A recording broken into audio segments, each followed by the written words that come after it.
2 बटाटे उकडून घेतले, त्याची साल काढली, मॅश करून ठेवले, कढई तापवली, तेल टाकलं, लसूण घातला, कांदा घातला, तिखट पावडर टाकली, आमचूर पावडर टाकली, चाट मसाला घातला, जिरे पावडर टाकली, धने पावडर टाकली, मीठ टाकलं, मॅश केलेला बटाटा घातला आणि हे सगळं मिश्रण व्यवस्थित हलवून घ्यायचं. कोथिंबीर घालायची, ओलं खोबरं घालायचं आणि खजूर आणि चिंचेची चटणी घातली आंबटपणा येण्यासाठी म्हणून. मस्त व्यवस्थित हलवून घ्यायचं, बाजूला ठेवून द्यायचं.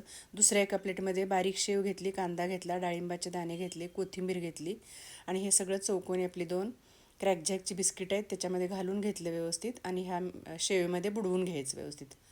मस्त असे सँडविचेस एकदम तयार. थँक्यू.